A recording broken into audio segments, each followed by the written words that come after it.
महीने की पूजा करा, श्रावण महीने की 9वीं तिथि। कौन सी तिथि? 9वीं। चाहे शुक्ल पक्ष की हो चाहे कृष्ण पक्ष की। 7 दुर्वा। कितनी दुर्वा? 7 दुर्वा अशोक सुंदरी वाली जगह पर चढ़ाकर, शंकर भगवान के ऊपर चढ़ाकर, गणेश जी के चरणारविंद को लगाकर उसको लेकर आना है। हाटकेश्वर महादेव का स्मरण कर। कौन से महादेव? हाटकेश्वर महादेव। उसको लेकर आइए।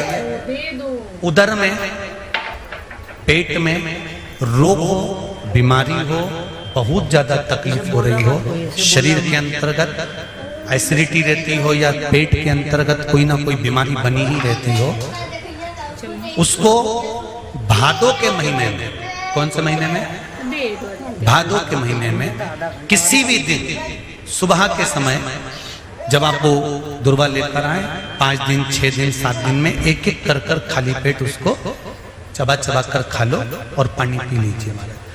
करना पड़ेगा श्रावण महीने में, खाना पड़ेगी भादों में। चतुर्मास में 4 महीनों का बड़ा बड़ा महत्व है। कभी आपको एक स्मरण रहा हो कि जिस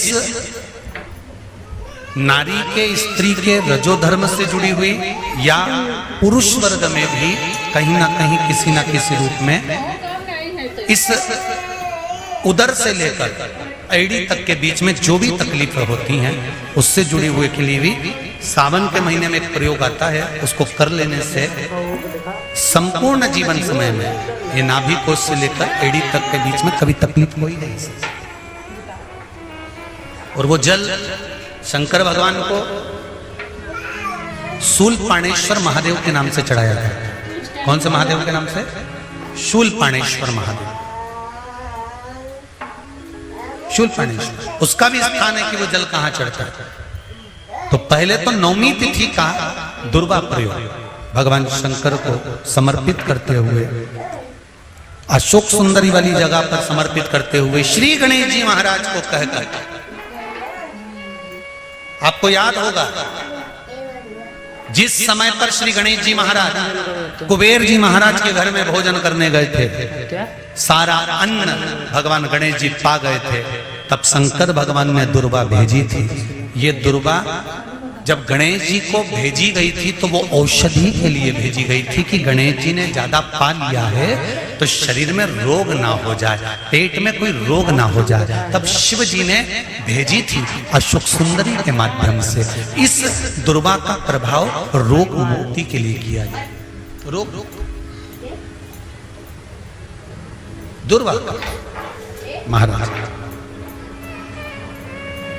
सती मैया कहती है शिव में क्या नहीं है, शंकर में क्या चीज की कमी है? आप बताओ कि शिव में कमी क्या कमी है शंकर भगवान? कोई कहते हैं, कई लोग कहते हैं कि शंकर भगवान तो रुद्रदेव है, उनको तो क्रोध जल्दी आता है। हम कहते हैं किसको नहीं आता क्रोध? क्रोध किसको नहीं आता? एक चीटा निकल कर जा रहा है, तुम उसका रास्ता बार बार रोको, बार बार रोको, बार बार रोको, बार बार रोको, चीटा तुम्हारे पांव में खा जाएगा। मच्छर, उसको भी क्रोध आ रहा है। खटमल, जरा सा दबा, क्रोध आ गया। एक कीड़ा तुम्हारे पांव में दबा, क्रोध आ गया, उसने तुम्हारे पांव में काट लिया। एक मक्खी तुम्हारे कपड़े में दब गई, तो मक्खी को क्रोध नहीं आता, पर मक्खी कपड़े में दब गई, दबी हुई थी, बहुत देर से निकलने का प्रयास कर रही थी, नहीं निकल पाई, तुम्हारे शरीर को काट लिया, काटा, तुमने साड़ी झटकी, मक्खी निकल कर भाग गई। क्रोध किसको नहीं आता? एक बेल, उसको भी क्रोध आता, गौ माता, उसको भी क्रोध आता। क्रोध किसको नहीं आता? संसार में कौन है जिसको क्रोध नहीं आए?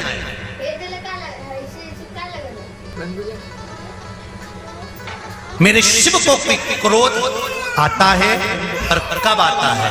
कहा जब भगवान विष्णु कहते हैं कि अब सृष्टि का संहार करना है, तब मेरा देवाधिदेव महादेव क्रोध में आकर सृष्टि का संहार कर देता है।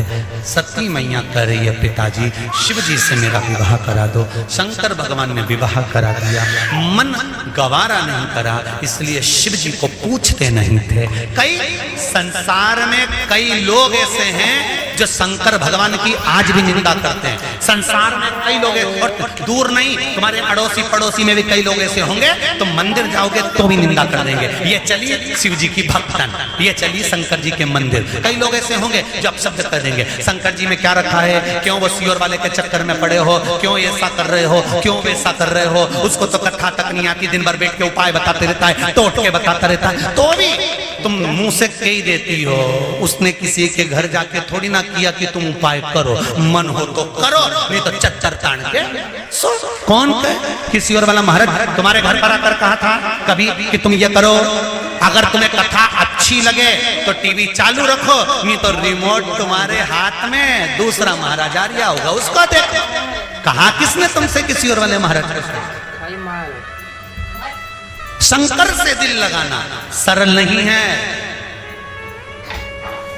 शिव से दिल लगाना बड़ा कठिन है। दूसरा, धन की कमी है, संपदा नहीं है, पैसा नहीं आ रहा, व्यापार नहीं चल रहा, कहीं से आवक नहीं हो रही, बहुत कष्ट का समय चल रहा है।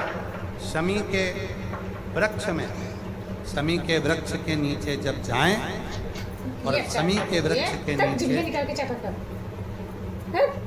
सोमवार के दिन और शुक्रवार का दिन, दोनों दिन में से कोई सा भी एक दिन पकड़ लें, जिस दिन हमें शमी के वृक्ष के नीचे जाकर घी का एक दीप समर्पित करना है और 7 चावल के दाने समर्पित करना है।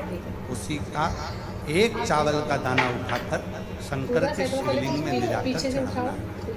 आपको मालूम ही नहीं पड़ेगा कैसे आप धीरे धीरे संपदावान बनते चले जाएंगे।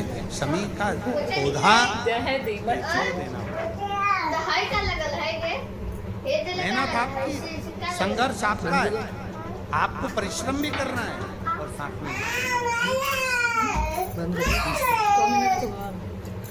यदि कोई व्यक्ति नशे में धुत हो जाएगा और नशा समाप्त ही नहीं होता,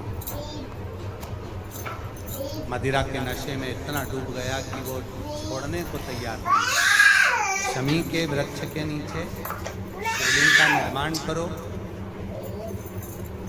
और शिवलिंग का निर्माण कर कर उसी पर 7 बार जल चढ़ाना प्रारंभ करो। श्रावण के महीने में पहले कहा था 1 लोटा जल सारी समस्या का हल। अब अभी क्या बोल रखा है, सावन के महीने में 2 लोटा जल सारी समस्या का। कितने लोग जा रहे हैं, कितने भगवान को जल चढ़ाने के लिए जा रहे हैं, कितने भगवान को जल समर्पित करने जा रहे हैं। ढेरों लोग, मंदिर में अपार भीड़ पड़ी है। अभी कुछ दिन पहले अखबार में देखा था कि सोमवार को महाकाल बाबा के दरवाजे पर भीड़, काशी में भीड़, और ओमकारेश्वर भीड़, कुबेरेश्वर धाम भीड़, जितने जितने शिवालय हैं सब दूर भीड़ बढ़ गई। पर शिव पुराण की कथा कहती है कि शंकर का मंदिर और शंकर की कथा भीड़ बढ़ाने का स्थान नहीं है। शंकर का मंदिर और शंकर की कथा भाव बढ़ाने का स्थान है। यहाँ शिव के मंदिर में जब जाएं, शिवालय में जब जाएं, या शिव महापुराण की कथा में जब पहुँचे, तो हमारे भीतर का भाव, हमारे भीतर का विश्वास, हमारे भीतर की दृढ़ता बढ़े।